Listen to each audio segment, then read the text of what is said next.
You're listening to the Cantina Cast, your home for thought-provoking Star Wars talk. Join Albert and Jonesy in breaking down the latest news, trailers, movies, and of course, your favorite characters from a galaxy far, far away.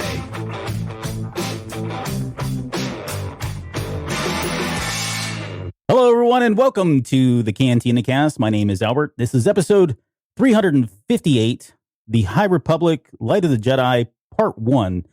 So I've been sitting on this book for the better part of about 2 months now, and I'm excited to finally speak about it, talk about it in great detail, because I just really like where they've started with all of this. And to help me do all of that is someone who's been waiting to talk about this as well. Jonesy is with us. Jonesy, welcome to the show, sir. How are you doing tonight? Appreciate it. Feels like it's been forever. I'm doing great. How about you? We're doing good. Yeah, we took a little bit longer coming off the last show, but it was kind of needed, actually. So thank you for that.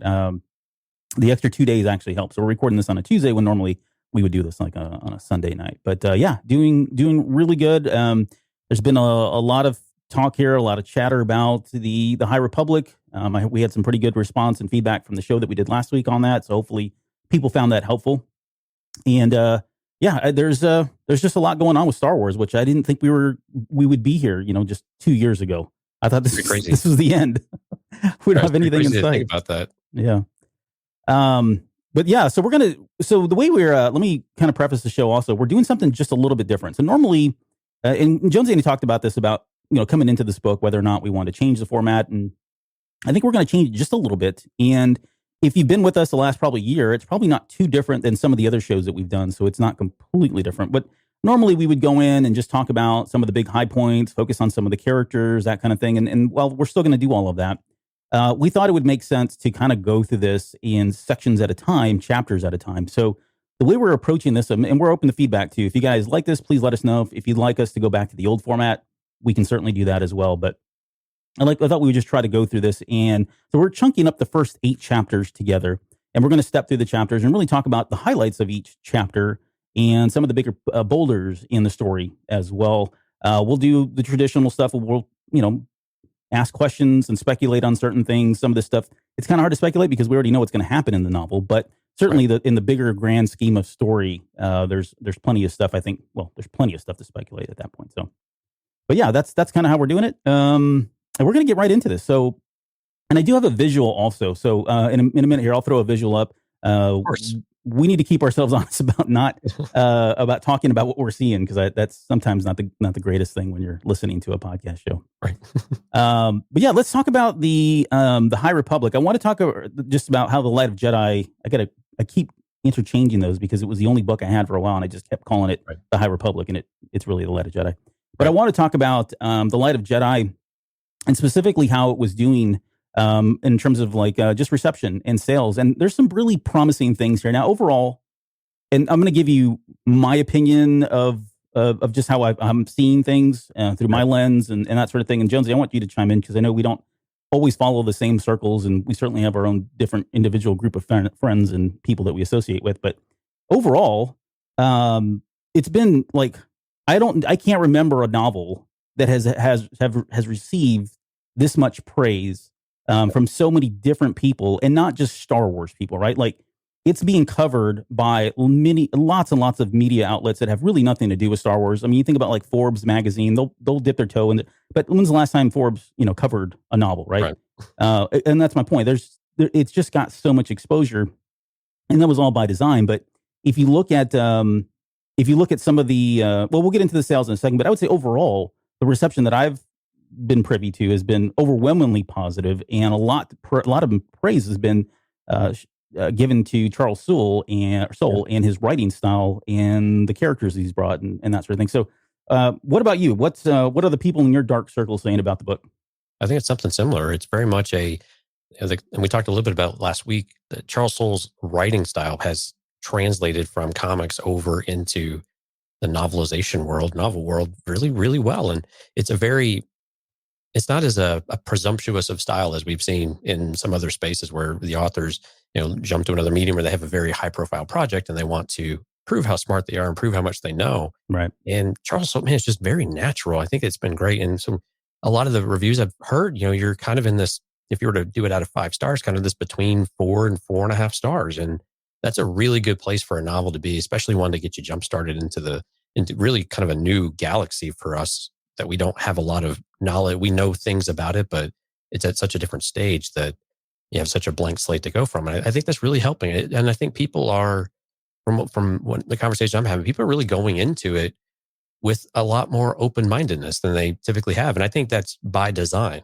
I've said this a number of times that we're not handcuffed by some of the things that we've been used to. And just the model of what Star Wars really is. And now we're saying, okay, Star Wars is something else entirely beyond Anakin, Luke, Rey, Kylo, Darth Vader, so on and so forth. Yeah. And it's really exciting to see people actually jump on that train, and we'll have to see if this continues to grow at this kind of rate. Yeah, and to channel Reading Rainbow, but you don't have to take our words for it. There are a number of reviews, and just the sales figures alone have been pretty positive. It topped the New York Times bestseller list, debuted there number 1. It debuted at number 2 on Amazon, and then jumped up to number 1 right after that. So it didn't get there first, but it got some legs and got up there as well. And then there was and I forget the gentleman's name. There was somebody that did some research on just the sales numbers, just to kind of give you some context about how Star Wars novels have done in the past. Return of the Jedi was number 83, Heir to the Empire number 91. This is on the New York Times bestseller. Phantom Menace came in at 99. No, I'm sorry, these are the years. What an idiot I'm in. No, sorry, but these are all the books that reached number 1. Sorry. Right. So Return of the Jedi, Heir to the Empire, Phantom Menace, The Force Unleashed, which that was surprising. Like I didn't even read that book, to be honest, but it came in at number 1. So it tells you how well the video game did.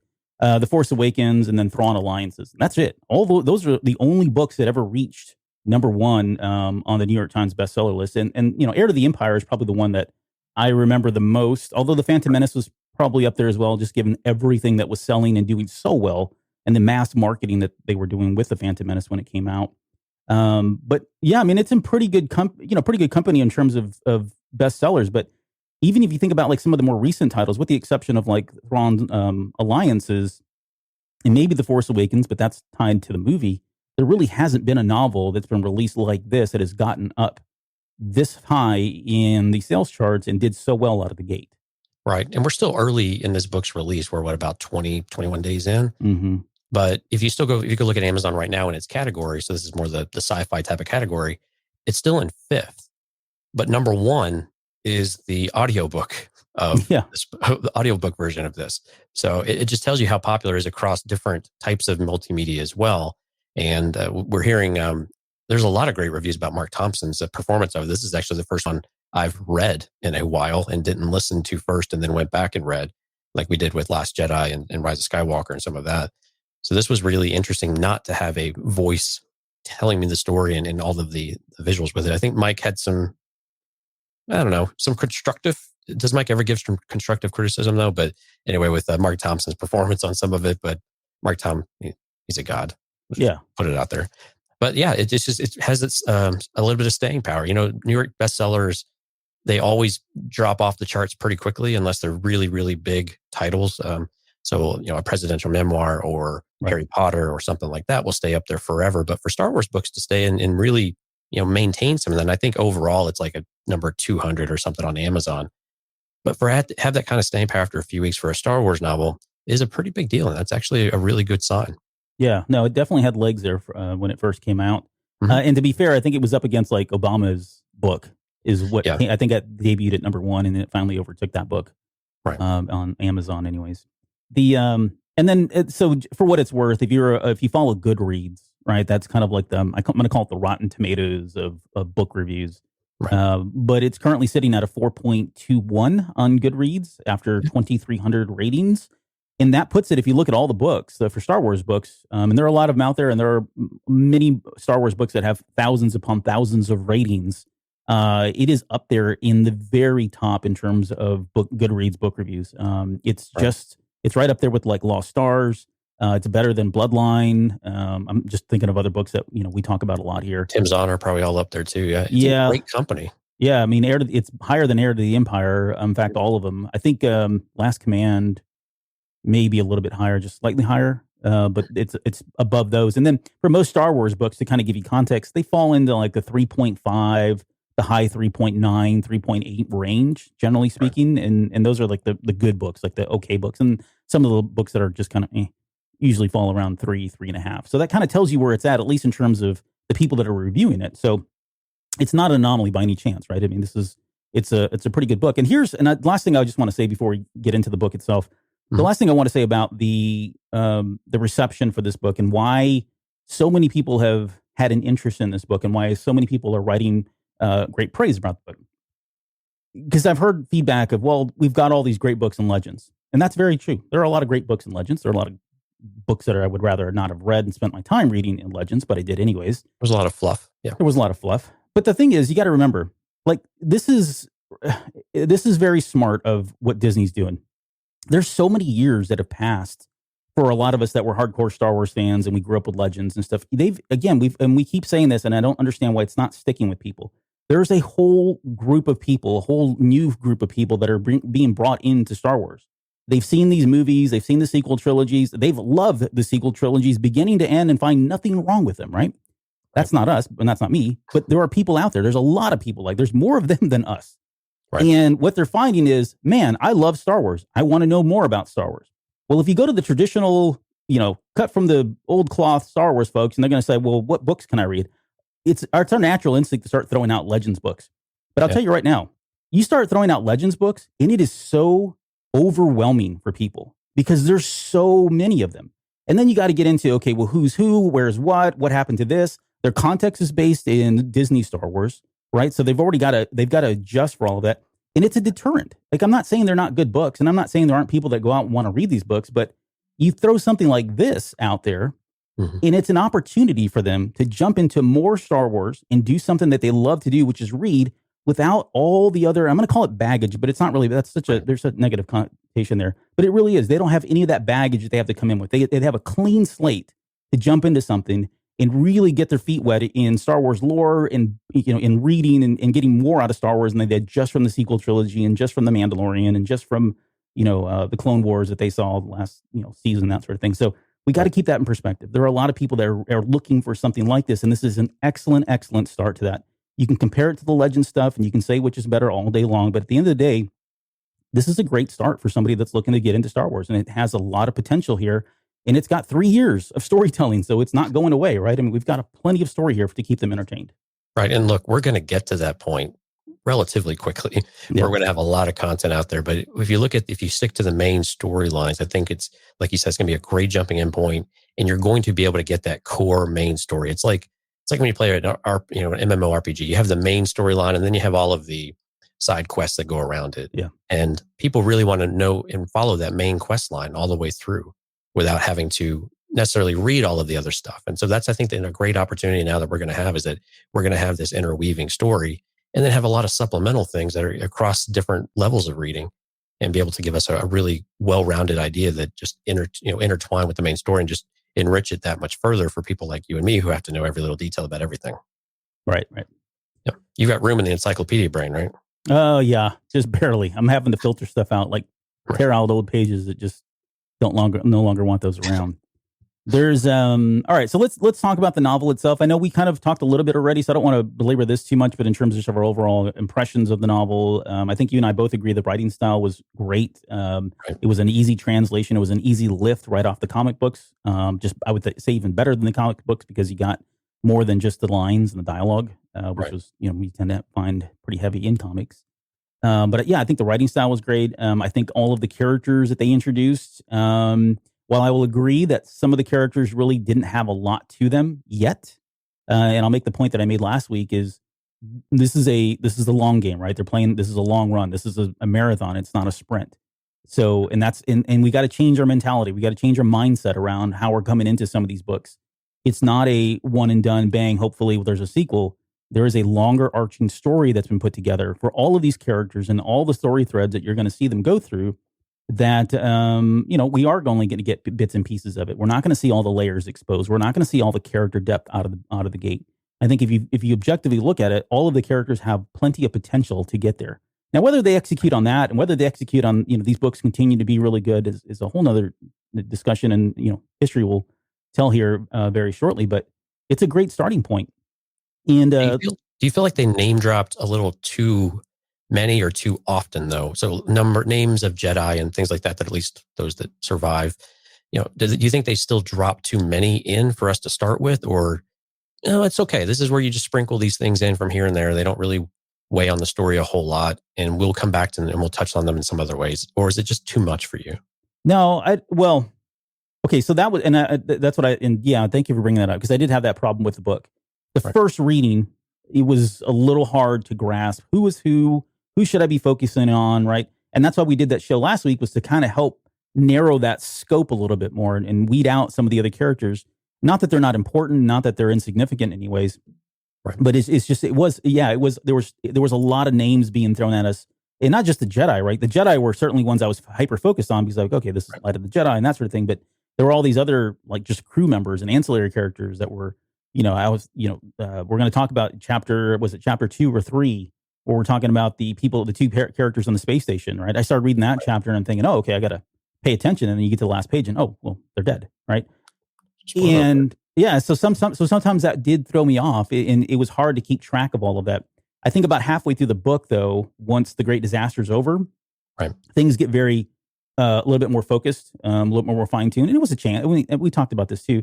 It was Charles Soule has said, has said that they want to do something a little different, and this is different than what we normally get with character development and exposition leading up to the big parts of the book.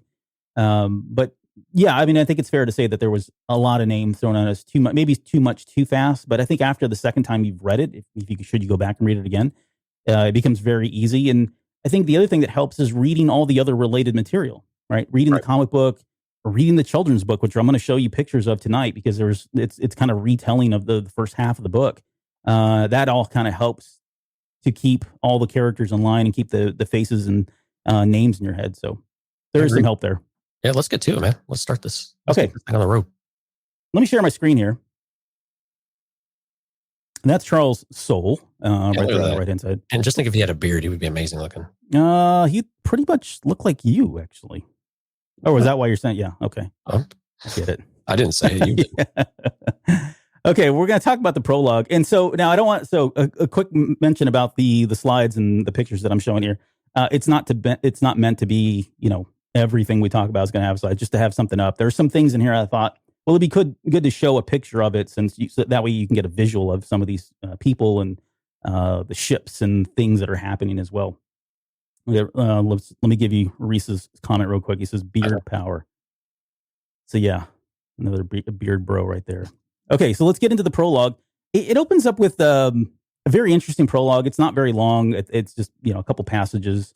It says the Force is with the galaxy, and I hyper focused on that because I thought, okay, so what are they saying here out of the gate? Are they saying that, are we in a period now where the Force is with the galaxy? Literally, did it go away? Or was there a period of time just prior to the High Republic?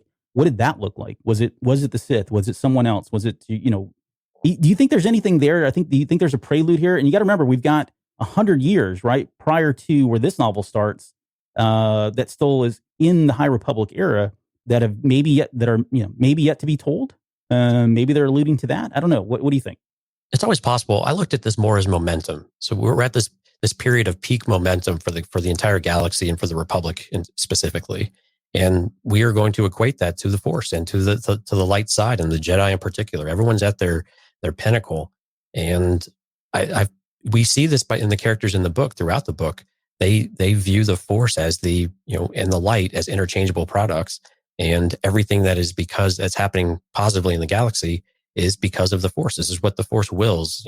Go back to our very first episode. Is there a will of the Force type of thing? Mm-hmm. And clearly they all believe it. All of this momentum is for the galaxy, which I'm equating it a little bit more to that than there was a period of darkness or something else, because we know there was another 100 years, but they've gone a long way to pick this up. So I'm viewing this more as this is the pendulum swinging up. We're about to get to our most amazing point, all the great works that we're going to talk about before things start sliding downhill a little bit. Right. Yeah, this is a big setup for, the fall later down the road, and which I would imagine is probably going to coincide with the Alkalighter, somewhere right around there. But fingers crossed. What's that? Fingers crossed. Fingers crossed. Right, that'd be pretty exciting. They describe in the prologue too. He describes the High Republic as a peaceful union of like-minded worlds where all voices are heard and governance is achieved through consensus, not coercion or fear. And that, again, we talked about this last show, but it's worth mentioning here. It's so different. I mean, a stark difference than where we were with the Galactic Empire and even just the events leading up into that, and having somebody in the role of like Chancellor who's so selfless and really wanting to do big things for people and trying to be inclusive with everybody, and give everybody a seat at the table and a voice, and it's just so different. And the Jedi are kind of in their role that they need to be. They truly are just guardians. They're not fighting wars, and it's a very interesting take, and I really am excited. Probably more than anything, this is the one part that I'm really focused on the most right now because, like you said, I'm looking forward to the fall. We know it's not going to last. The honeymoon is going to end here at some point with them, but I'd like to see this a little bit longer. I don't want them to immediately start the downhill path, right? I'd like to see what this looks like. I'd like to see them flourish a little bit more before we get to that point. But what did you think? I mean, it's got to be just contrasting for you on this. Right. Yeah. And people, we're not going to go sentence by sentence through the book. So don't worry. This isn't going to be a 12-hour show. What I liked and thought was interesting about this, when you see the words like-minded worlds, you start to assume that maybe there's some people who are going to probably presume there's groupthink. And all of a sudden now they're, everybody, if you don't believe in one common, or if you don't believe in one set of values or something like that, then you don't have a place. I think the object of the Republic at this point is that everybody buys into what they're selling. Everybody says that we are a unified front. We all benefit from being together and being stronger. And that's what they're like-minded. They can still have different ideals and they can have different backgrounds and ethical and culture and all of these things, but they all have a unified purpose of we want to do whatever it is to make the galaxy a better place. We are all part of that.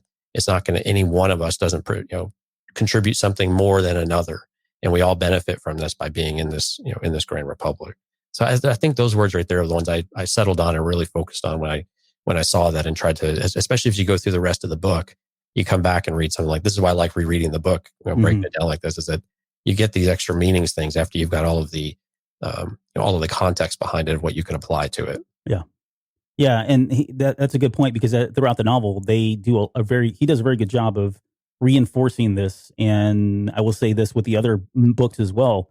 It's all very, they're all doing the same thing, right? They're all trying to paint this picture, which is great. Good to know. And so we've talked about this in terms of like where this is taking place. It's all in the Outer Rim. It's a little different. Like, you think about the Outer Rim, what's first and foremost on our mind is something like The Mandalorian, because that's where, they're out there and we just came off that series. Right. And it's a little different though. The Outer Rim, even though this was hundreds of years prior to The Mandalorian, in The Mandalorian, they're trying to recover more than anything after the fall of the Galactic Empire. So it is kind of like the Wild Wild West. There may have been law and order at some point, and that was probably because of the Empire. But here, back in High Republic, it truly is the final frontier, right? It is the great frontier out there. No one's been out here before. They talk about how the Jedi are the only really peacekeeping force out there. They've got them in these posts, these outposts that are kind of floating around, space stations or asteroids or whatever else, and they're just sitting there waiting for laws to be broken, or the call for help to be made. Right. And so that's where this whole Starlight Beacon comes in, because she being the Chancellor is trying to bring in, she's got this outreach program where she's trying to kind of bring everybody together, make everybody that's in the Outer Rim feel like they're part of the core, the Inner Rim, the core worlds and all of that. And so that Starlight Beacon is what's being developed here. And it's kind of that hub, if you will, for these outer regions to kind of come. So again, it speaks to that piece of having unity and wanting to bring everybody together and feeling like a cohesive galaxy that everyone is, working for each other to help one another. Again, it's just stark difference than what we've seen in other Star Wars stories. Although there was a little bit of irony though, because they did go in there and talk about how it's a haven for anybody looking to escape the laws of the Republic. Yeah. Which right. When I read that, I'm like, well, not a whole lot has changed in right. 250 years or whatever it is. And sure. What's old is new again. And that, I started to wonder actually if the Outer Rim ever really got settled in a very, I don't even know what the right word is, cultured way or Republic type of way. And I guess we'll see that over the next 130 years here. But I'm starting to think that it may not have actually ever happened. Yeah, and I agree 100%. I don't think it did. Like, there was good intentions here. They may have had pieces in place. There was probably a plan. And I think wrenches just started getting thrown in this thing. And so it was kind of like half there, half not. Eventually people start pulling back, regressing to the core worlds and just forget those guys, leave them out there, and, Right. And that's kind of puts us in the state of where the Empire comes in and they're able to capitalize on all of that. It's such a great map. Yeah, no, I mean, it is. And it's an eyesore. You can't see it. But hey, you know what? It's a visual, but yeah, there's Camino on there. I'm so upset about this. Camino, if it's not on the map, if it's not in the Jedi archives, it does not exist. Yeah, and it's a very like 2-dimensional map, right? The outer regions are kind of literally on the outer part of it. The outer rim is literally on the far out part of it. Right. This doesn't have wild space, which is just beyond that. And unknown regions on there. What's interesting about it, for the folks that can't see it, is that some of the places like Naboo and these other planets and systems are not all that far away from something like the Outer Rim when you look at the galaxy. And again, this is a bit of a compressed look at it as well. So clearly there's a lot more space. Geonosis and Tatooine are not on top of each other, right? But they're close enough in proximity. And this is very, they've condensed the galaxy, a spiral galaxy, into a very smaller space. But it's a good representation of just where everything is. I've always liked the maps, and I think it was a good thing to bring it in here. And I don't know if you can share this when we're done or not, but maybe we'll post. Maybe I'll post some of these live stream and replay. I might post some of these on social media for people that are interested. Exactly. This was the Starlight Beacon that we had talked about. I was supposed to be cycling through these as we talked, but I didn't do it. So, and the top of the spear, it does look like the Jedi temple. It does. And we know that. So the thing about Starlight Beacon, we know that there is a temple on the Starlight Beacon, which is really cool. Right. It truly is a beacon of hope. Right. Okay, so let's get into chapter 1. And the title listens as Hyperspace, a Legacy Run, 3 hours to Impact. And so we're introduced to this lady that you see here. This is Captain Heda Cassett. She's ex-military. They talked about Z-24s, which was like, again, I like when they start bringing in all the old stuff. That was kind of cool to see that. And, she seems like a very caring person. She's ex-military, like I said. She seems to kind of be the character that she makes the rounds in this chapter. She decides to leave the bridge and just kind of go do her normal walks, right? Or what do they call those? I wouldn't say routine, but she goes around, checks the ship, make sure everything's going all right. She's kind of making sure it's all very casual. Like she's not expecting anything. Life is kind of good. You kind of get this picture here, which was kind of cool. And you also get the picture, they start describing the Legacy Run, which I'll show you guys here in a second. If you've not had a chance to look at it, it's a very unique design, for the ship as well. But, yeah. And well, here, let me just kind of fast forward here. So on the up here in the far left-hand corner, that is the Legacy Run. So it looks like a pyramid or a prism kind of ship, right? Right. Everything docks on the inside. And if you can see in this picture here, all those little boxes that you see on top, that's all the cargo. And so in this first chapter, they're describing that there's all kinds of stuff in there. There's Tiberian gas. There's people that are sitting in some of these things. I think there was an aquarium or something. They were transporting fish. And that's really what this is. It's a large cargo transport ship that is on a very frequently traveled hyperspace lane, with really they have no fear of anything happening, which we'll get to in just a second when we see about space. But I want to talk about the design, though, because it's a very unique, I can't remember ever seeing anything even close to this in Star Wars. And I want to say they lifted this from some, again, designs from, I don't even know what it was. It was concept designs for something, right? They pulled it in here to be used for this book. Yeah, and it's reminiscent of any really kind of sci-fi, drawings you might find, and it actually even conjures up a little bit of an image of like the Borg ship in the Star Trek, the big box, but of course very triangular. But yeah, it's very interesting because it's a freight ship, right? And they can carry thousands of people on these things. They're very versatile. This ship is older, but we learn that the captain has kept this thing in very great shape. It runs really well. The staff on it are all tip top, and she's a very personable captain, which I think is fantastic. And when the cool thing about this design, though, is it's still very Star Wars. When you look at the inside of this triangle in the very front, it does feel like you're coming into one of these docking bays in any of the other ships that we've seen, whether it's the Republic cruisers or anything else. So it retains that design while it's like looking at like when you pass a train yard and you just have all the freight containers and they're all stacked up and that kind of stuff, as I knock through everything on my desk here. It's very reminiscent of that. And I didn't get that image reading the book. So I'm glad we've got some illustration here to help us visualize some of this. Yeah. Yeah, it's a cool design. I think 9,000 people is what they quoted on here. And that's significant because well, things happen a little bit later. Let's talk about hyperspace, because this is an aspect of this is an aspect that I don't have all the answers to, and that's okay. I'm hoping they explain a little bit more, but I'm not gonna say it turns what we know about hyperspace on its head, but it does give us a different angle on it, right? There's a little bit of a twist here than I think what we're traditionally used to, which is fine. I'm okay with it. But she makes mention that she's making the rounds in hyperspace, and it's pretty, again, normal. There's not a big deal, but he says, the book says that hyperspace can't be trusted, and people didn't really understand it. Which where that, I'm not gonna say rubs me, but where I question that is, when you go back to the old Republic, this is like hyperspace had already, we're all past hyperspace and how it works and everything thousands of years before this moment.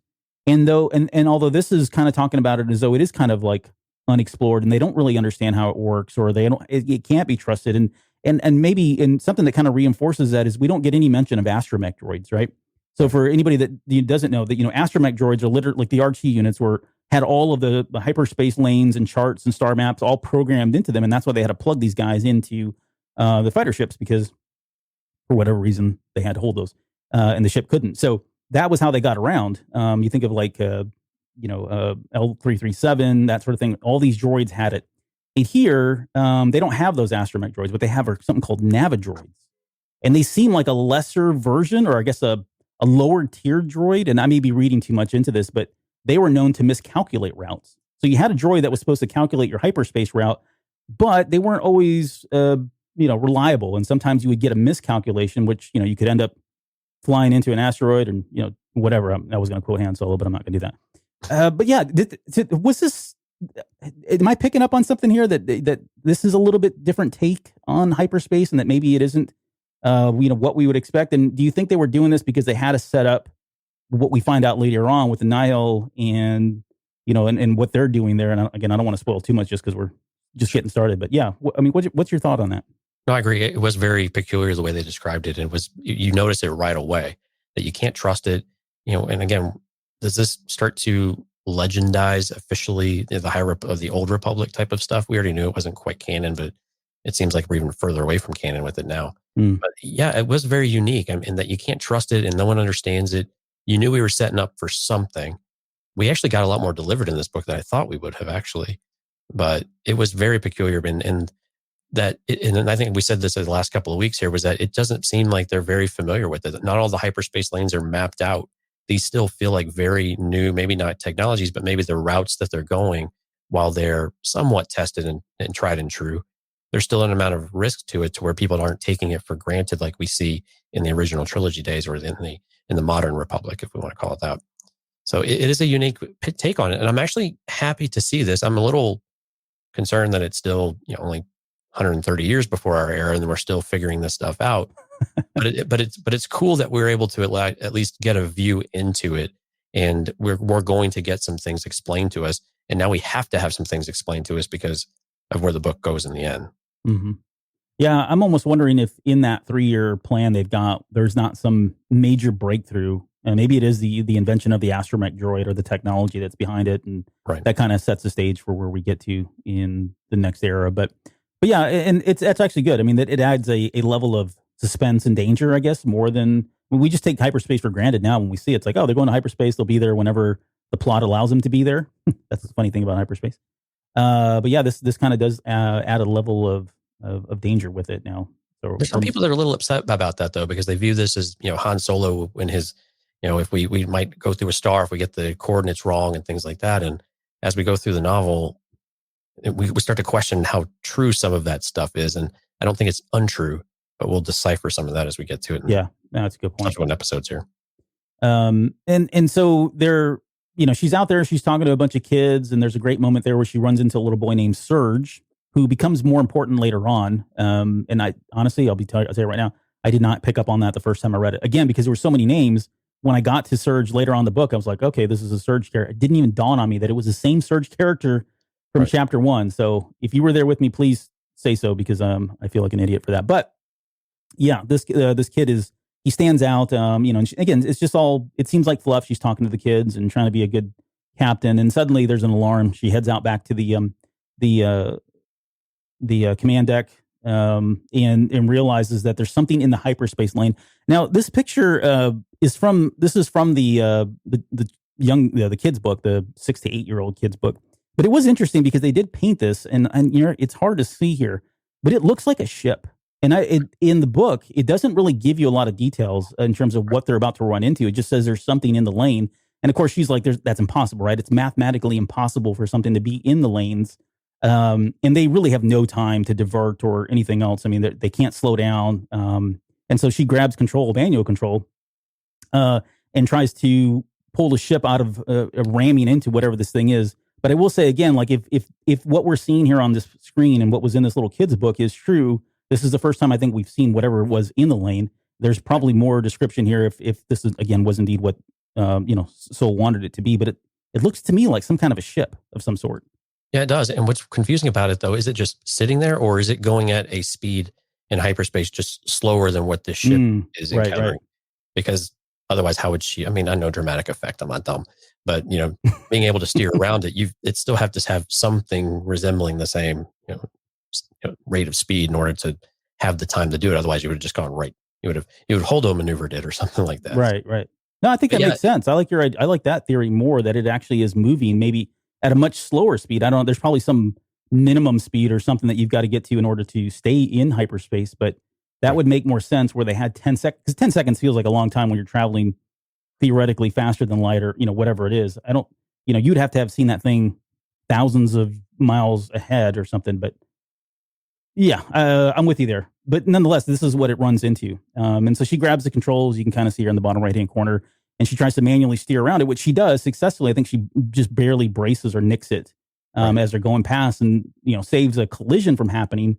But the ship, because it's so old and it's had so many runs, the whole integrity is not what it used to be, and it just breaks in half. There's a good visual here of it kind of snapping in half from that book as well. And that is not how I visioned it. I mean, for those listening, literally it is broken in half like a Kit Kat bar. And I envisioned actually like ripping apart at the seams, like more horizontally along, the prism, rather than just breaking in half. Visually, that just seems to make more sense to me. Yeah. But anyway, it's an interesting visual. Looks more like an explosion. Yeah, and they may have simplified it just because, again, it is a kid's book, right? Oh, they broke in half. It literally looks like it just snapped in half. Right. And so it sends all these pieces flying, and you can see there the compartments. Some of these have people on them. Some of them have supplies.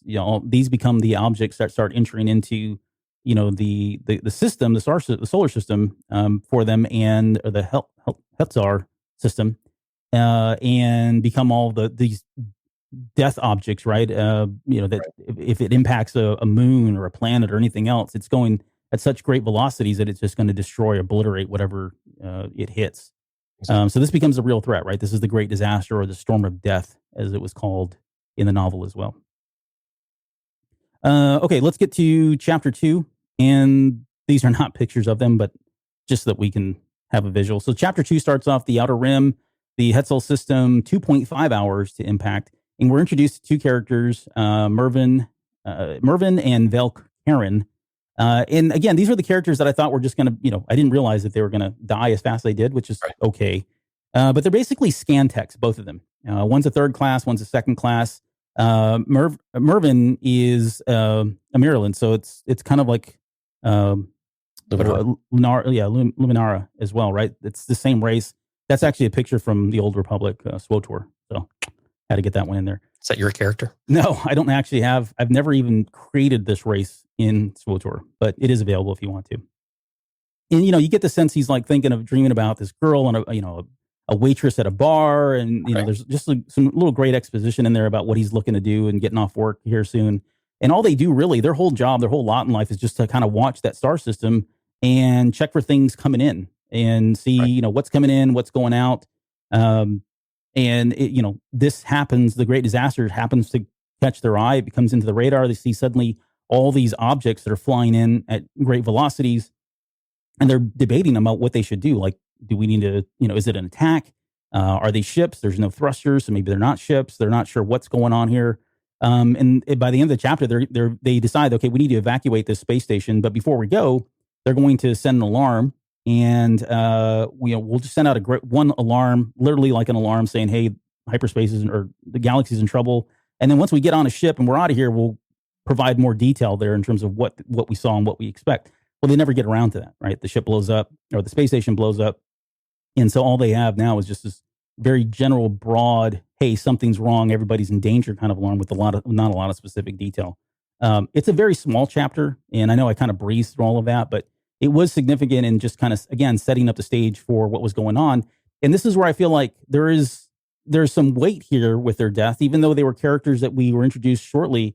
The fact that they are able to just kind of kill people off like this, I think, is a good thing because they don't have to worry about it, right? This is one of the big benefits of telling the story in the High Republic era and not being tied to the Skywalker saga or any of the other books that came before. But I don't know, your thoughts are on this one. Yeah, briefly, I think it's important that we're able to kill characters off early, even though they were inconsequential. Like you said, they were built up like they're going to be important, and we got a little bit of backstory. But I think it set the stage, that we have some amount of mortality in these books, and who we see, we may not want to get too attached to them in some ways, which of course is going to be impossible. But it also highlighted how quickly these things can come out of nowhere and how quickly you have to make decisions and how destructive they can be. Now, we don't know quite how destructive they are because it's just a space station. It doesn't take a whole lot to disrupt a space station or take one out, presumably. But it does start to give us a bit of a feel for what can happen and when the destructive nature of what is happening. And it was a little difficult to understand in the book what exactly was happening and what was going on. But these objects are coming in at just under light speed. Mm-hmm. So as they're coming out of hyperspace, they're just spreading out everywhere in numerous places around the galaxy and popping out of hyperspace in various places. So it's very interesting how they're coming out, but the velocity of what they're doing will just cause insane amount of damage. Think of an asteroid if one was to hit Earth that was big enough. And those are the types of things you have to start thinking through. Yeah. And this is one of the visuals from the book as well. You can kind of see, these objects are coming into Hetzel Prime there. Right. And, I don't know. I couldn't find a space station that I liked, but that was the closest one I could find that was blowing up. So let's pretend that's what we saw. All right, let's get to chapter 3. And it says, I called it Aguirre. I don't know if that was the right way. That's how it's normally pronounced. But Aguirre City, Hetzel Prime, 2 hours to impact. And we're introduced to this character who becomes kind of like a primary character, I would say, at least early on in the book. And this is, and that's him on the left-hand side, believe it or not. Again, cartoonish looking, but that's how he was drawn. So this is Minister Zephan Eka, who's been trying to understand why the alarm was sounded. And, and the picture on the right-hand side is actually from Rogue One, but that's kind of the visual I was getting, right? This whole Hetzel Prime system is like a big agricultural area, right? All of the primary planet, Hetzel Prime, tons and tons of stuff that they grow are agriculture, crops. They talked about the Bacta was being grown there as well. Yeah. Which I got questions about that. We have to talk about Bacta at some point. We will. We'll get to it. I don't think we're going to get to it tonight, but I got a lot of questions around Bacta now, especially with Dooku, Jedi Lost. But yeah, so this is kind of him, and he's got this old school mentality. Like he is kind of like a farmer at heart. He grew up there. He's been there his whole life. He understands the whole agricultural society and what's important. And it feels like a lot of his decisions are based on that. I mean, he literally says things like, when the farm's, I forget, I'm paraphrasing, but when the farm's burning, you got to stick around. And sometimes we have, storms and you just got to weather the storms out, but that kind of thing. And this can be a lot of the fate. Unfortunately, this is the fate of a lot of people that don't take heed the word. And a lot of people die because they don't prepare and they don't get off the planet in time. A little bit later in the novel as well. But so and let me see if I don't think I have anything for Heaven Tar. I don't. But let me talk about this here. This is the actual system. This is again another picture. This came from the Star Wars YouTube snippet from Avar Chris just recently that was released. They actually showed the system, and I had a picture in here of a 3 stars that was made up or whatever, but this is actually it. So you can see Hetzel Prime, which is the main planet there in the middle. You can see the 2 moons as well, and then you can which I think did we put the names on there? Yeah, Rooted and Fruited, right? Which again, boy, farmers, right? Here we go. And then you can see it's got 3 stars. You can see one kind of over the horizon there on Hetzel Prime, and then you can see the other 2. Those are 2 stars as well. But yeah, Tar is another character, and he definitely is a main character. He's kind of the one that saves everybody in addition to the Jedi, which is kind of nice. He's just an advisor. He shows up. He's got this one little droid with him, and he's the one that kind of is able to, he collects all the data from around the different planet, or, all the different reports, puts all that together, and is able to kind of paint this picture for Minister Eka so that he can kind of see what's happening and see that there's all these objects that are incoming, which, gets everybody really freaked out, and they decide they're going to go ahead and sound the evacuation.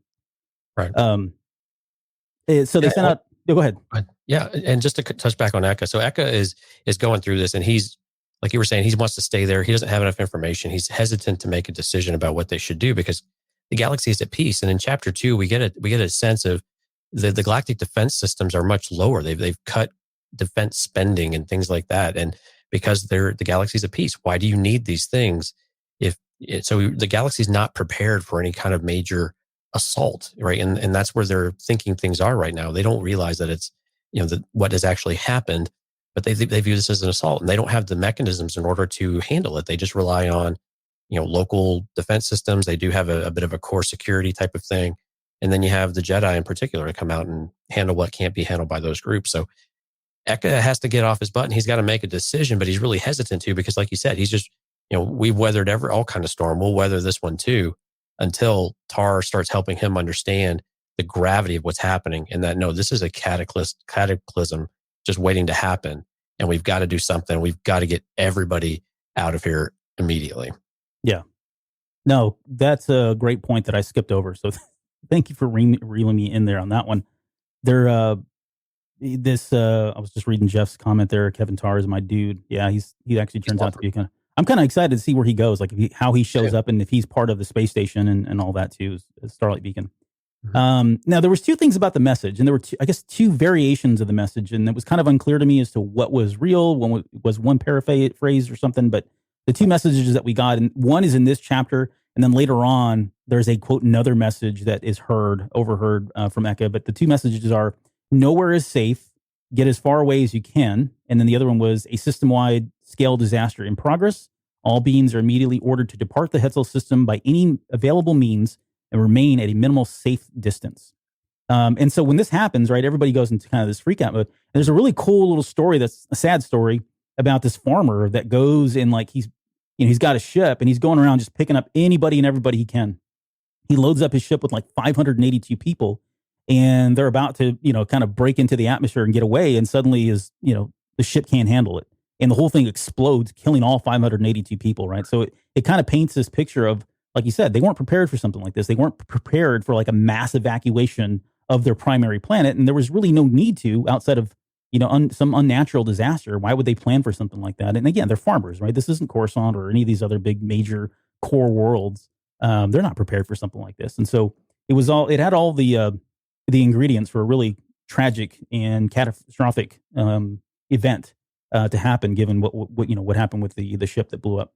And again, it's going to reinforce that good people will die in this series. Yep.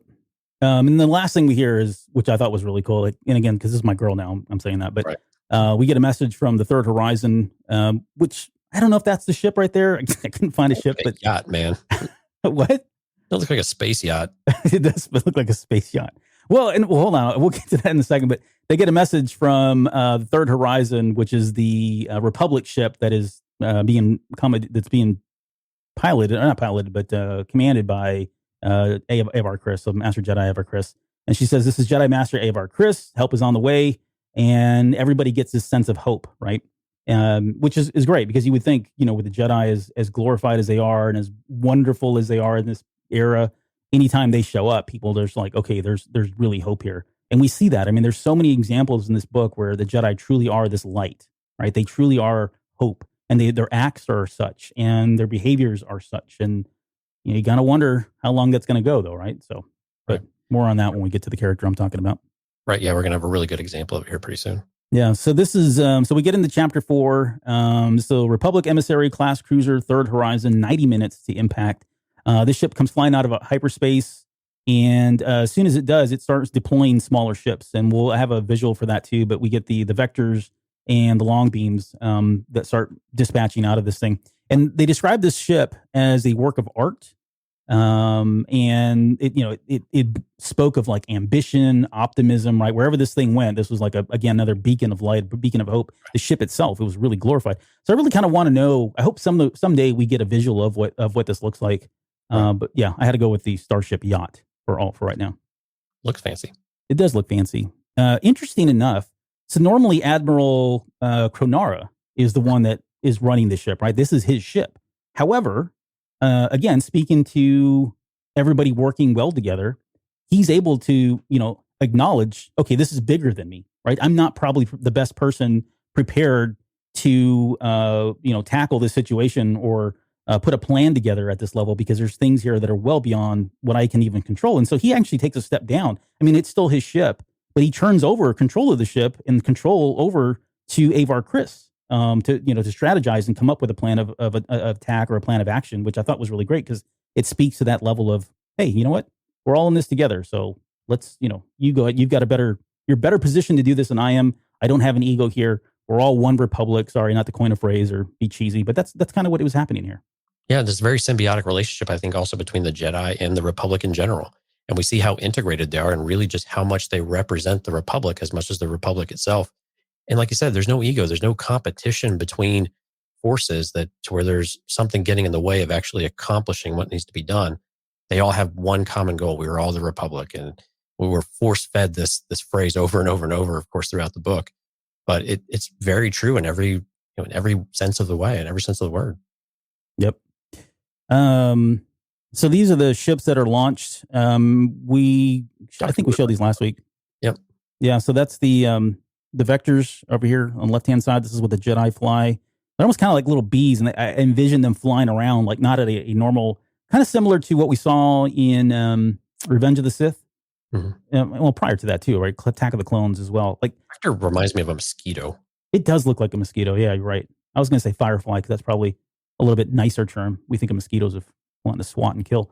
But the way these things fly, though, and we'll talk more about this a little bit later, it just feels like they are kind of like flying in no one direction. It's not, I think it's the Force guiding them and the Jedi piloting them and all that plays into that. But they seem way more agile than other ships. Again, very similar to the Jedi ships that we saw in the prequel trilogy. Right. So just quickly, the vectors and the long beams. The vectors they were 2-seaters. So you can have a master and apprentice flying, or 2 masters, whatever, 2 people in those. And then the long beams could hold a total of 24 people in those ships as well. So those ships deploy, and this is where we get our first real mention, I guess, first description of Avar Kriss. Right. And so about her, she's about 30 years old. Again, she's in command of the ship right now. She's very well respected by everybody, Jedi and Republic alike. She's kind of standing there on the bridge. She takes off her cloak, kind of falls down to the ground. She sits down, goes into a cross-legged position, and then starts to levitate and float and meditate above the ground as the chapter ends. And she's starting to listen to the Force. And this is really where she's starting to reach out and try to get guidance from the Force and try to understand what's going on, assess the situation. She's setting up for her Force ability, which I don't know if we'll talk about it in this chapter or this show or not. It may be the next one that we do. I don't remember if I put that in there or not, but this whole battle meditation or Force meld is kind of what she's doing here, and at least the beginnings of it. But I mean, this is that was a really powerful image that he portrays here at the very end, to see a Jedi like this, because it's something that, we would expect somebody like Luke Skywalker to do, or somebody like Rey to do, or, name any of the other really powerful Jedi, or Qui-Gon Jinn, right? In this moment of chaos, she goes down to meditate, and, levitating off the ground with ease is just kind of a cool visual. And I'm glad you brought Qui-Gon up, because it was very reminiscent of Phantom Menace, where he's fighting Maul. He takes the moment to sit and meditate. And that was the mental image I had. I mean, different pose, obviously. But I agree, though, that calm, and you see the awe and inspiration around her, too. People still don't see a Jedi every day, although there are hundreds of them or thousands of them. We're getting a little conflicting evidence here, but people don't always see them every day, and they have this revere about them. So seeing one in action and seeing what they're able to do, even just sitting there floating, you just have this awe and this aura of power, and something special is about to happen. Yep. Okay, and we'll come back to her in a second, because we do get a little bit more from her. let's talk about Chapter 5. And this is Hetzel Prime in orbit, 80 minutes to impact. And this is where we're first introduced officially now to probably my two favorite characters of the book. There are a lot of good ones in this one, but they were definitely standouts. And I think I said that last week as well. But this is Bel Zettifar, who's the character on the right. He's the Padawan of Loden Greatstorm, who's a Twi'lek there on the left-hand side. So Bel is 18 years old. He's constantly being pushed by Loden, and I mean that almost physically and literally. There's some foreshadowing in there that he says he's being pushed by his master, and well, we get that joke a little bit later. And Loden is interesting because he lets him do whatever. Like, it's a great. I mean, this is a good character, a good leadership skill, right? If you have somebody that you're training, there's no sense in you doing the stuff if that person can do them, and that's very much the relationship that they have. So he's constantly putting Bel in positions of making decisions and really crucial decisions. These aren't really lighthearted. Oh, do you want to go this way or that way? It's like, okay, I need you to go figure this out. You're capable of doing it. So, I mean, it's an excellent trait of a good leader, and that's kind of what we got from going into the High Republic era when they were describing the characters. They described Loden Greatstorm as being a true leader and a great leader, and we're kind of seeing bits and pieces of that in this relationship, right, in the dynamic that they have.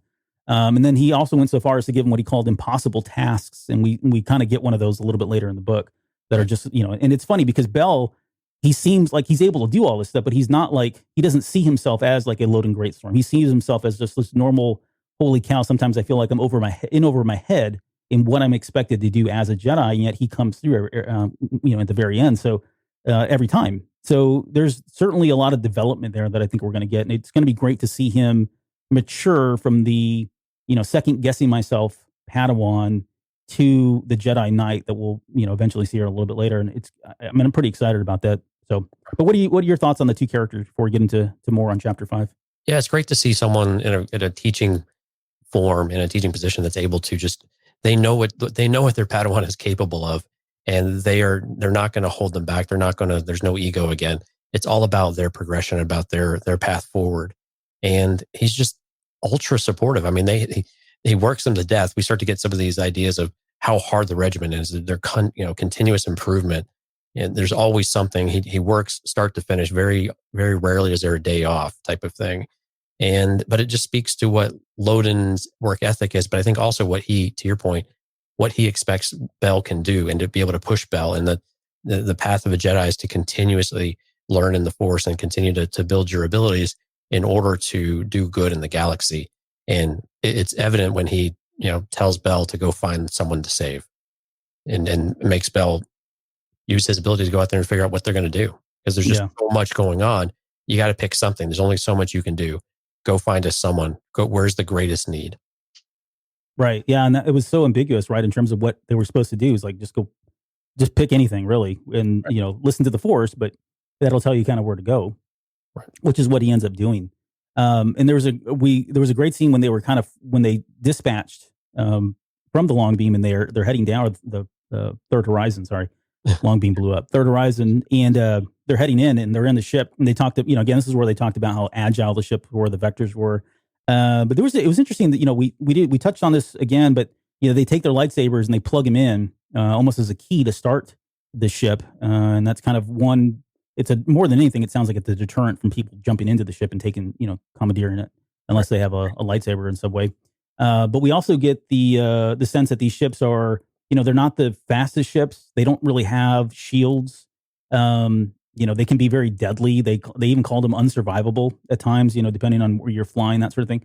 But it was because the Jedi was really the X factor, right? The Jedi is what took this very simple looking mosquito ship and made it a force to be reckoned with in the space battle, right, because of the Jedi, which is all great. Like, I mean, that's what I would expect. They don't really need all the fastest stuff. They supplement what they lack in terms of a ship with their raw force abilities. So I'm looking forward to seeing more of that too, and seeing more dogfights and understanding how these things work and what they can do. Like maybe, they did talk about this, force power, like being able to harness the lightsaber. And I'm jumping ahead. I said we wouldn't do this, but being able to use the lightsaber to power a weapon that fires, that was like, whoa, that's, I was going to say Legends expanded universe stuff, but it really is. So anyways, there's more that's coming with all of these ships, hopefully, as well. But Loden puts this thing into basically a free fall. I mean, it's literally just gravity taking over. And it's just so much fun because as he gets closer to the ground, we're probably jumping ahead a little bit here. Is chapter 5 where they actually identify a target and they start moving towards it? Yeah, they do. In this chapter, they do. He focuses in on the fear. All he senses is fear right now everywhere. Right. Yeah. And we get a little bit of an explanation about fear, and the Jedi are always, excuse me, the Jedi are always, anxious about fear. That's the one thing the Jedi are supposed to be able to resist. And so we get a little bit of a flavor there, but he centralizes on this area. He focuses on this area and tells his master where to go. And they go into this free fall of sorts. And the ship is just kind of going the way it wants to. And Bell's giving Loden a lot of, credit for all of this. And we find out later, Loden's like, no, it's just gravity was doing its thing. And then he decides to jump out of the ship. And we get the first experience of what Bell, what his experience is with this master of, okay, now you've got to control this thing. Good luck. You wanted to do it. Have fun.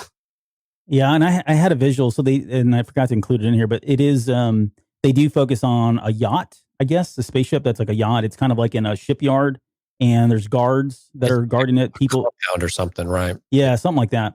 And there's all these citizens that are trying to get off world because the alarm's been sounded, but they don't have a way to get off world. So they're literally at the front gate, almost with pitchforks and torches, trying to storm and get into that ship to get off world. And that's what he focuses on. He feels that fear and what's going on there. So it ends with them kind of hovering over that area and them jumping out, and then it picks up in the couple chapters in just a little bit, but it'll be next show before we get into what happens. So that's this was again from the book. You can see the long beam there, and then the 3 ships deploying as well. Okay, in chapter 6, Hetzel system, Republic long beam Aurora 9, 75 minutes to impact. And again, another new character. Somebody said this was one of their favorite characters. I can't remember who it was. It might have been JW or someone else. But this was this is Captain Bright, who's a Nola Tolan. So same thing as Kit Fisto and some of the other characters. Well, this is, I think I got this one again from the SWTOR. So shameless plug again. Nautilin. Yeah, Nautilin. What did I call him? Nolatin?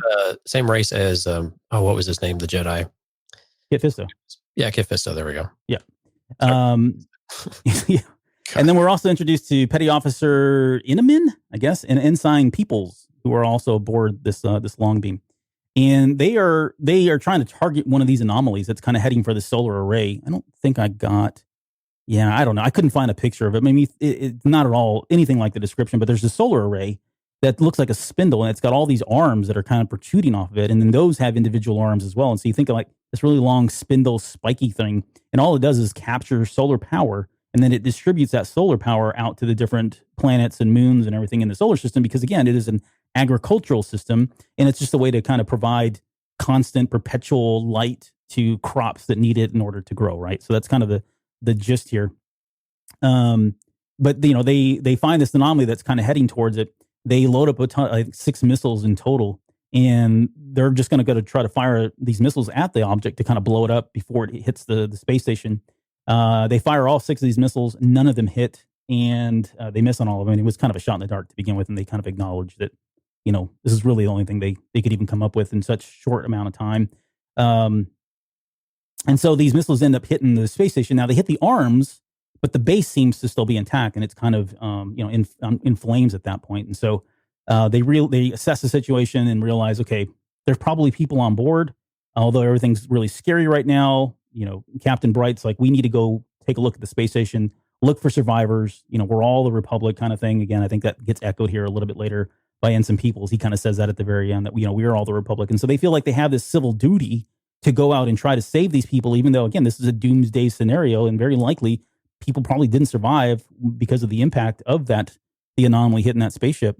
And I think that was the only one I had on there. Yeah. Yeah. Suicide mission for them too. Exactly. Yeah. Exactly. But yeah, it's Bright really, who's kind of, no pun intended, he's kind of like the light for them that kind of tells them, hey, we need to go, help them out any way that we can. And that's kind of really all that happens in this chapter. And it is setting up more a little bit later, but anything else that you want to add to that one before you get into 7? Nope. I think we're good. Okay. Now the 7 is we're going to finally get some more characters here. This is where overload started to happen. It did, yeah. It's like, holy bananas, we've got like another layer of characters coming in. So this is Hetzel's system above the fruited moon, which we mentioned is one of the moons, one of the two moons of Hetzel Prime, 70 minutes to impact. And so there are like 4 billion people that live in the Hetzel Prime system. I don't remember if it was 4 billion on this moon. That seems like a really big moon, but maybe not. I don't know. I think the Hetzel Prime planet itself. Maybe that probably seems right. If someone wants to look it up, because the rooted moon isn't very populated, right? But the fruited moon is. I think the fruited moon is mostly still agriculture. Is that where they're doing the back to at? I believe. I don't remember, honestly. Yeah, I'm not going to lie to anybody. Yeah, they've got these moons though that they looked for various things from them, but keep going. Yeah, so she deploys. So Avar Kriss decides that she's going to deploy 3 Jedi vectors and 1 Republic long beam to kind of stop the anomaly that's heading towards the fruited moon. And she's deemed this as a kind of a high priority thing because of the number of people. I think it has 4 billion on this moon. Now it's kind of all come back. Okay. So it's a pretty large moon. But she's deemed this as a high priority just because the number of lives that could potentially be lost by not getting somebody out there. And so she deploys this group. And what you see here on the screen now are the 4 Jedi that are deployed. So there's 3 ships. You've got Teami, who's a Duros in the top left-hand corner right there. You've got, I called him Mikkel. I don't know if it's Michael. Did you listen to the audiobook? You didn't, you said, didn't you? All right. Yeah, Mikkel, all right. I think it's Mikkel. If anybody listened to the audiobook and you're in our chat, let me know what they said or what Thompson said in this particular chapter. But I'm going to call him Mikkel Sutmani. So he's the male Ithorian. He doesn't speak very much. He's kind of, reserved, keeps himself for the most part. And everything he says is translated via a computer. So he can't speak, common. He's used or basic. Right. And then on the last ship, you've got a master and a Padawan. So this is Nib Asik. So we talked about her in the last show, but I didn't have a visual at the time, I don't think. Or I may have had one small picture of her, but that's her on the right-hand side there. You can see the headsets. They're using like the headsets that very similar to what we saw in the prequel trilogies. Yeah.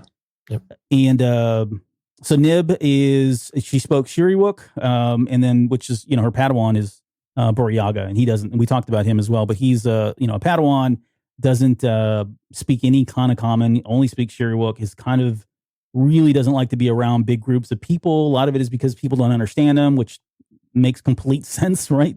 That, if people don't understand you and they're always questioning you and there's a communication barrier, you're probably not the life of the party going out and connecting and mingling with folks. Right. Special ability of almost an empathic type of ability of feeling beings and feeling what's going on. And he ends up playing a critical moment in this when they realize what's actually happening. Yeah, and I think that happens here at the very end of this chapter.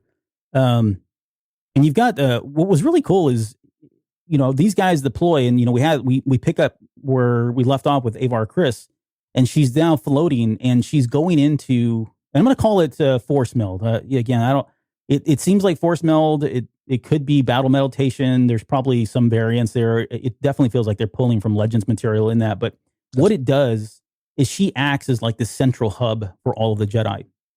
So they become kind of like this one unified mind, if you will, right? They can feel each other. They can sense each other. They can speak to each other. They don't have to use words. They can communicate with even the people that can't speak, normal, common, or they can't understand them. It's a way that she melds everybody together and they can work collectively.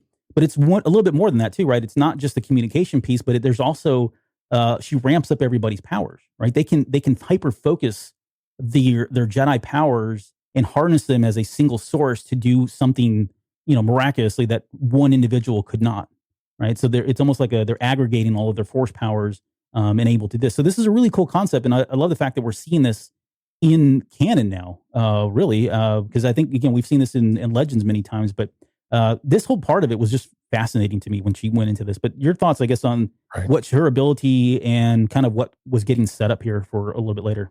Well, what's really cool about it, the other component of that, it's not that you have to be in that area for Avar Kriss to benefit you. She's drawing on Jedi across the galaxy. So even if you're not anywhere nearby, she's able to reach out and touch those. And so you are really part of a huge network of Jedi and ability. And like you said, drawing on abilities and drawing on that energy. I hesitate to call it power, but that energy in order for them to do this. And the communication aspect is actually very critical, because those are the moments that you would lose if you have to give instructions, process instructions, and go do instructions. As soon as you have them, the Jedi are able to, of course, reflex everything, go ahead and start and not lose any time. And it's that critical moment. And when things like this, where those are really important edges to have whenever you don't have the time to really communicate and lose any bit of a second. And so I thought those were really neat. And I agree with you. I'm glad that we have force meld, battle meld, whatever you want to call it, back into canon here. And it feels good. I think it's really a neat thing to have, because there's a lot of different things you can go with that, a lot of different directions you can go with it, especially with what happens at the end of the book. There's another component to all of this with, Avar Kriss in particular. So I think it's a really cool thing to have back in there. I like how they did it too. And they really described it very, very well, and how the Jedi benefit from it. And it was very, very well written. Yeah. Well, before we get into that, so again, they all kind of synchronize their powers here.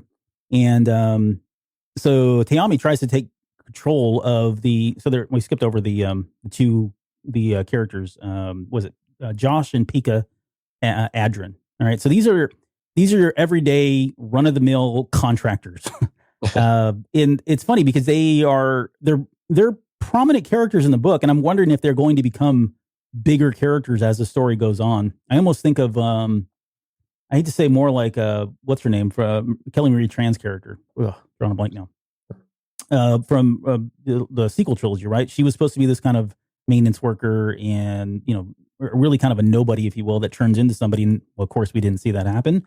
But this is the same kind of thing. They're just contractors. They were there to work on the Starlight Beacon. They were about to head home. They were going to have this really nice trip, and the major alarm went off. And so they thought, okay, well, we can pilot ships. We probably should help out. We are all one republic kind of thing. That same mentality went into place.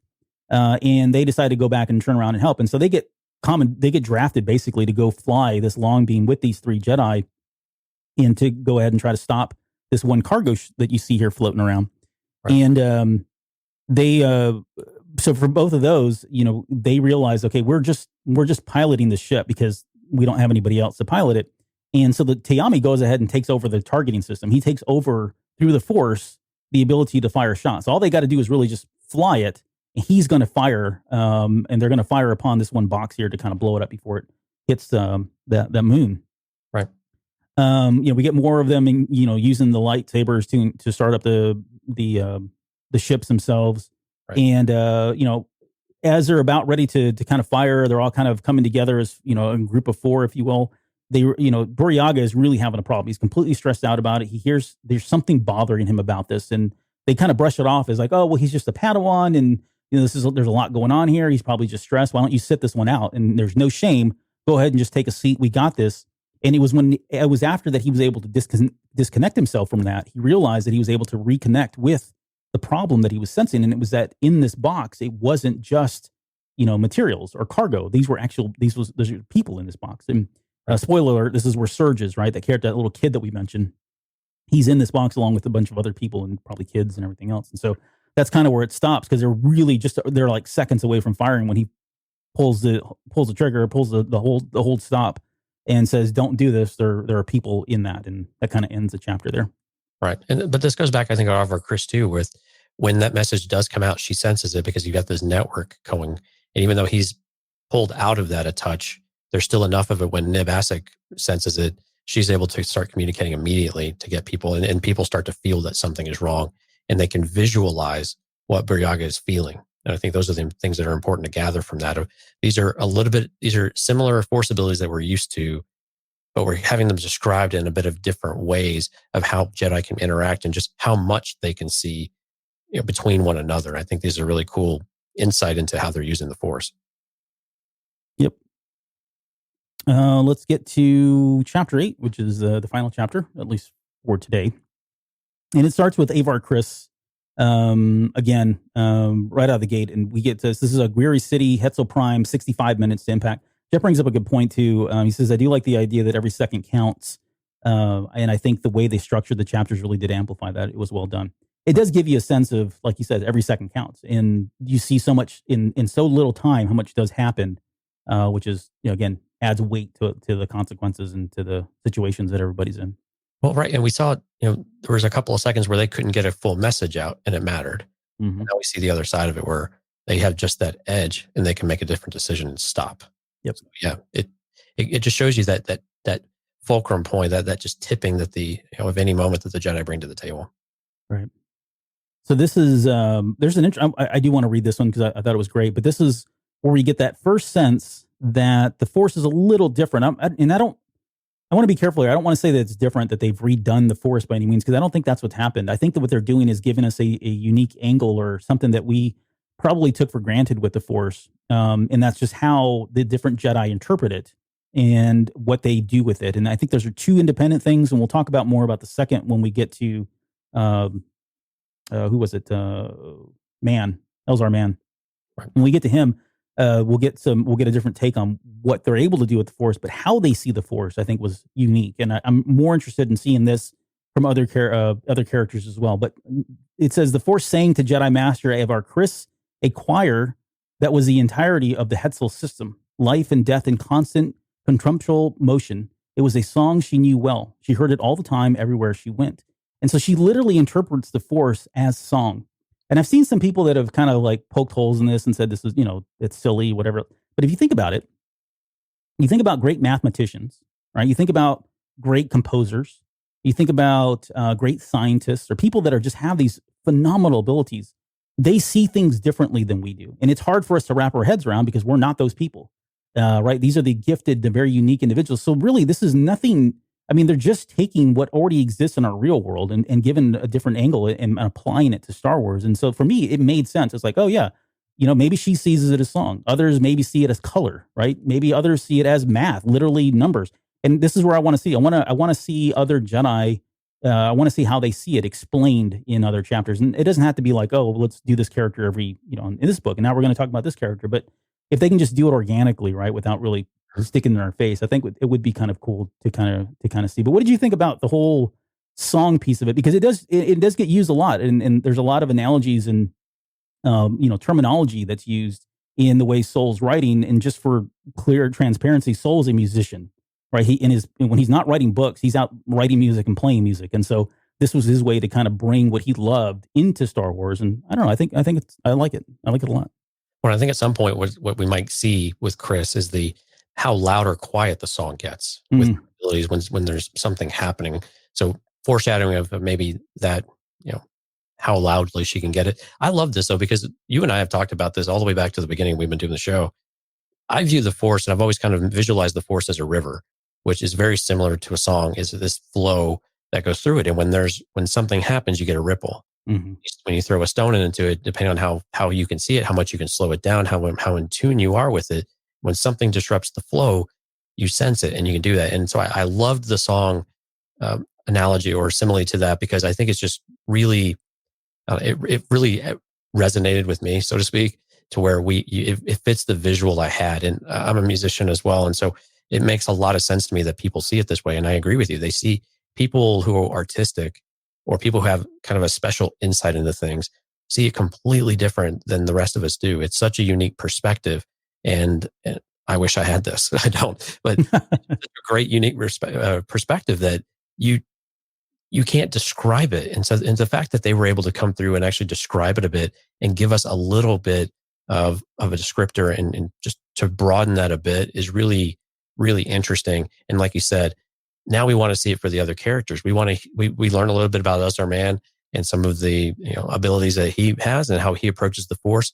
We start to get these little flavors of these guys. And I would love to see each one of them, what makes them so unique, and actually have that. Not all Jedi are kind of the same with just some weird little, change to them, but there are some who actually excel in some very unique and very different ways. And I think this is our first jump into that first foray. And I really think it's something of what we're going to see to come, especially from what we'll probably end up classifying as our kind of elite Jedi. Yeah. Yeah. I'm with you 100%. Like, excuse me, there's a lot of possibilities where this can go. And I felt like during the writing, when he was writing about this and trying to describe it in music and all, because I think it's something, because music is so close to his heart, it felt like that was some of the better writing that he had. I mean, it was all good, but you could tell it was a little bit different. It was very personal for him in those pieces. Yeah. We get there's a mention of that Avar Kriss, Elzar Mann, and Stellan Gios were all very close, and Stellan comes a little bit later. We don't really get much of him in this book, honestly. But we do get quite a bit of Elzar Mann, more probably in the second half of the book than the first part. Right. But we get the sense that he's a tinkerer of the Force. He likes to experiment. I wouldn't go so far as to say he's unorthodox in terms of how he's able to manipulate the Force or use the Force, depending on how sensitive you are to that word, manipulate. Right. But he's got good instincts. His heart's he's in a good place. But because he is a tinkerer, and because he has done some experiments, people see him on the council as being, a little unpredictable. And that has held him back. Like, we learned that he's actually, Stellan Gios and Avar Kriss have the title of master. He's been with them ever since they started. They all grew up as Padawans, went to the academy, and that sort of thing. They're all close, thick as thieves.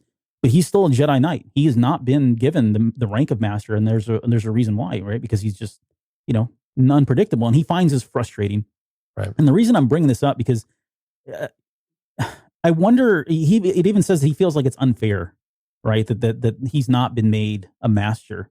And he's painted as a really good character. But if there's one character that I would say right now is in jeopardy of kind of falling, and I don't want to go too far, because again, I'm pure speculation on my part from one novel, but it feels like he's probably the loose, chain, the loose link in the chain, right? Like, I can see where this would start to really irritate him and eat at him. And the fact that he's experimenting, that makes me think, holy crap, this guy's at flight risk of, going to the dark side, or maybe tapping in, going just a little too far.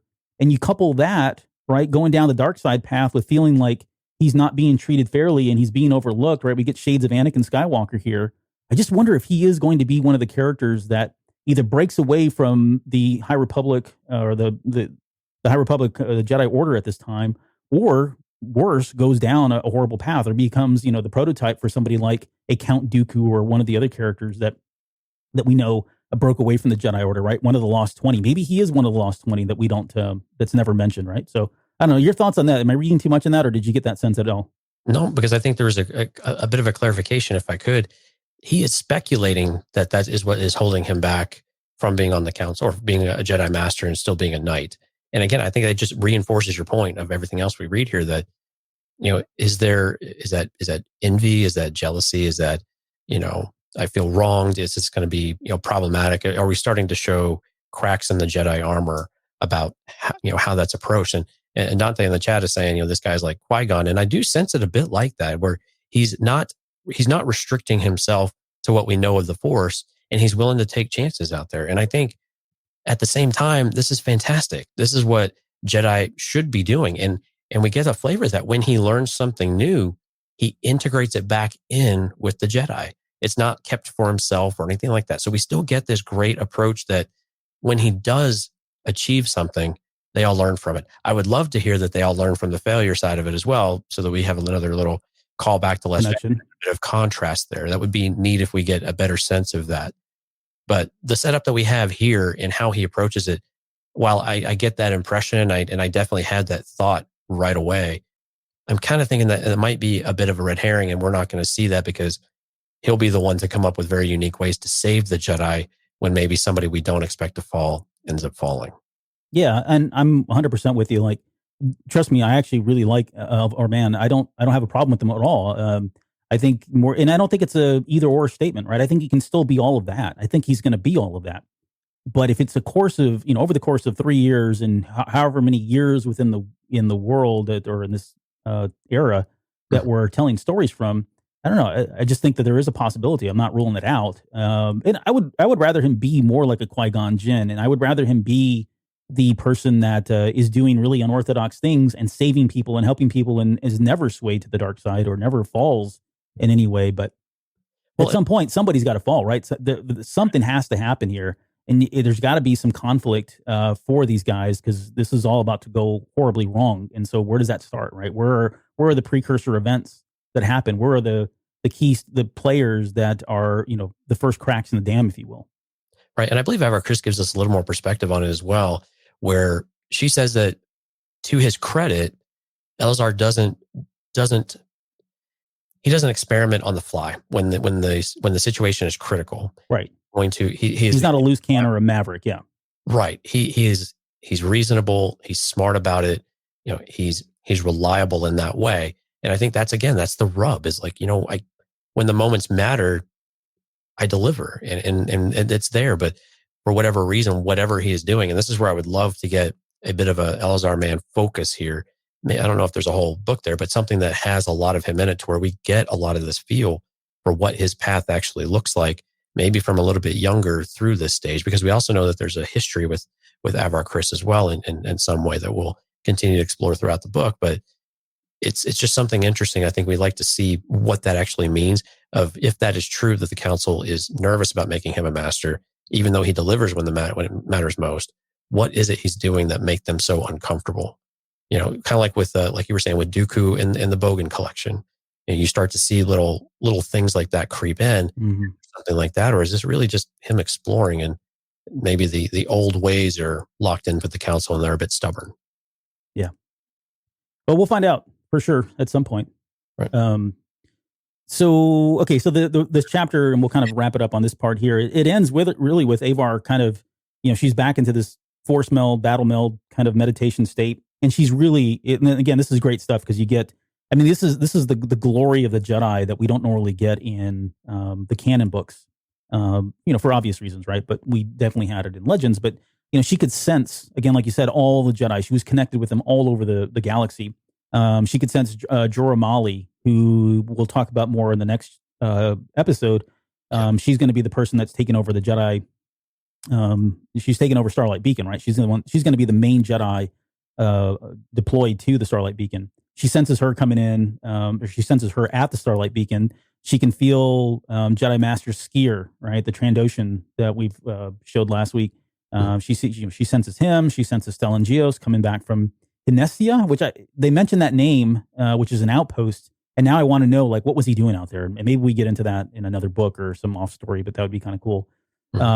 She's getting updates from all over the Jedi. She just feels and senses everything going on. Like, she's like this central focus point, and she's kind of trying to assess the situation and determine where they need to focus their efforts and all that. And she senses Tiami's predicament, where they've got this box, this cargo piece that's traveling with people in it, and they're at a loss right now as to how they're going to stop this thing. One, from destroying that moon, and two, from destroying the lives that are on board of this runaway vessel or runaway cargo ship, cargo hold, whatever. And it's funny because she's like, she doesn't, she says, I don't know how we'll do this. Not yet. I'm hoping one of you might have an idea. And she's looking back at the people on the ship, right? The Republic officers and those guys. And she's looking, entrusting them that, hey, I'm not going to, we all, even though, yes, I'm a Jedi, but we all have to figure this out. And she goes right back in. She says, find a way. I know you can. I'll send word the Jedi, the Force may have an answer for us. And so she goes right back into her battle meditation. And those guys are all left standing there, like, with this insurmountable task of, how the hell do we stop this thing? We're just regular guys, right? And it turns out, that they do come up with a plan, but again, in the next chapter. And it kind of ends there, her talking about how she goes right back into listening and, meditating and listening to the song of the Force, which kind of brings the end of this chapter. So, but again, it highlights what we were talking about last week and continue this week with Avar Kriss, that she really is like the perfect Jedi. And she treats everybody outside of the Jedi, or all the normal people, all the randos, she treats them with the same amount of respect and expectations that they're all competent people and they're on the ship. They're there for a reason, and they all play a part in this. And again, it's still this whole, we are all the Republic type of mentality. But she has faith and she has trust in these, and she'll support that and gather information as they can, and they will all come back together to figure this out. And again, it's not Jedi solve all problems. We just send the Jedi in; they'll fix everything. It really is. This is complicated. We don't have the answers, but we're going to draw on every resource we have. And I think that's always the mark of a great leader. And we're really setting Kriss up on this, really high on this pedestal, which gets a little higher every chapter we go through, I think. But so it's going to be very interesting what the overall journey throughout the High Republic is for Avar Kriss, because it's a bit concerning how lofty things already are with her. Yeah. Sorry, I don't want to, just to absolve ourselves. We didn't do this. She did. I forgot to put the pictures up here. Dang it. I keep forgetting to do that. You're supposed to remind me. We had some pictures of Skier and Stellan Gios. This was supposed to be, I couldn't find a really good picture of, what's her name? The Starlight Beacon person. Oh, Jorah. Jorah, yeah. I couldn't find a good picture, but she's a Torguda, so that was when they had gold in it, and I thought, oh, that's kind of cool. Again, from Old Republic, Star Wars Old Republic. And then that's her and the ships, and I think, and that was it. So I just want to make sure we threw those up there. Hey, before we get out of here, Jeff says, as you wrap up, I would like to say we had about 100 inches of snow here. That's probably a little bit of an exaggeration. And please believe I tossed my kids in the snow like I was loading Great Storm, and they were bells out of far. It felt great. So good for you, man. That's good parenting. Anytime you can throw your kids off anything, just in general, it's always a good day. Wow. That's good parenting. Yeah. From the roof, I'm sure. Right. Whatever you can find, roofs, whatever. Okay. So let me, so we did something a little different, and I am interested in feedback. If you want to leave it here in the chat, if you're live with us, or on, please don't write a review. Say how much you hated this format, because it's not indicative of what we always do. But yeah, you can send an email, cantinacastfanmail@gmail.com. Hit us up on social media. Any of those you can post. I'll put something out there with some of these pictures so you can see them. Right. But yeah, let us know how you like the format. So again, we covered chapters 1 through 8. We'll be back. We've got 5 episodes that we're doing for Light of the Jedi. So the next episode will be chapters 9 through 18. If you'd like to play along, with us, then we'll be doing 19 through 26, 27 through 35, and then 36 through 44 will be the last show that we do. So this will be interesting if we stick to those number of chapters per show. Well, and I was thinking about that. I'd like to at least try to see it out, even if this tanks and we didn't do very good. I'd like to let's just see it out, see if we can kind of feel our way through it. And, again, we may never go back to it again. I just didn't know if we'd be able to get through 9 chapters in one episode and still keep it to an hour. I'm actually pretty impressed. Hey, I was watching that time going, oh, we got to go. Can't talk anymore about that. But I guarantee you this will probably be the most comprehensive Light of the Jedi review or anything that you'll find on if you add up all of the shows together. So what are we looking at there? 1.5 hours times 5. What is that? 8 hours? Yeah. 7.5, 8 hours. Yeah, there you go. So how you like that? All right. Last thing, we've got a review here. So it's a 5-star review, and this came from Kokuman via Apple Podcasts. 5 stars. It says the place to quench your Star Wars thirst in these dark days between seasons of The Mandalorian. The Cantina Cast has put together with deep diving. I'm sorry, I'm just reading this. With deep diving, insightful discussion and pithy humor, these guys. Wow, really. These guys would fit right into a Star Wars film scene. The trivia is on point. The hosts are witty. Oh, well, thank you. And the quality is consistently high. My only request, this may be an Apple Podcast issue, but the intro is much quieter than the main audio. If I turn up the volume to hear the intro, Andrew's voice, that's me, I'm Andrew. I think he meant Albert, but Andrew's voice hits my ears harder than a seismic charge, which... Love it. I know. I mean, that's worth a review right there. Other than that, keep up the wonderful work. Hit that button, Mike. So, Mike, this is feedback for you. Fix my audio, man. I'm coming in too loud, I think, for people. So coming in hot. I apologize if that's just. I did tweak my settings tonight, so I don't know if that made a difference. But no, thank you, Cuckoo Man, for the 5-star review on Apple iTunes. Very nice of you. Everyone for showing up in the live stream tonight. Jeff, Dante, God, there's a whole slew of people. Dale was in there. Sorry, we're not going to catch everybody, but great conversation once again. We've got Discord. We were going through all the ways to contact us, but earlymedia.com/Discord. You can come and talk with us, share your thoughts in there. We've got a couple of different channels for Cantina Cast stuff, and as well as all the other great shows on the network. And would love to see you guys interact with us a little bit more. Yeah. Sorry, I just want to call out Restout RLM4, and because RLM4 I think is new. I don't remember seeing that person in, and then John MacArthur as well. So, and then Connor's always, he's been following us forever, but yeah. So thanks, like Jonesy said, thank you for everybody joining us here. Again, we'll be back for chapters 9 through 18 next week. So if you want to read up on those, brush up on those, feel free to do so and call us out when we get something wrong, because it's going to happen. All right. Any final words before we get out of here? Well, maybe just be nice when you call us out. Yeah, that's all we ask. Just be nice. Right. Don't be a, you know what. Okay. We'll see you guys next week.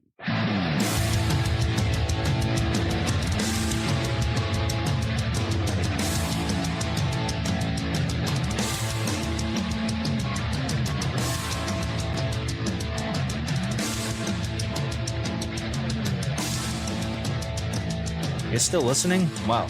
That's amazing. Well, I'm here to give you the disclaimer. Normally we do a big, long, drawn-out disclaimer thing saying what's what and who's what and all that other stuff, but I think you guys kind of know that Lucasfilm and Disney have no affiliation with us at all, and we have none with them. We talk about Star Wars, which is their property and all that other good, fun stuff, but I think you can tell which is our stuff and which is their stuff. If you can't, well, then send a lawyer to send an email to me, and I'll be glad to chat with them. Other than that, you know what's what, so that's your disclaimer.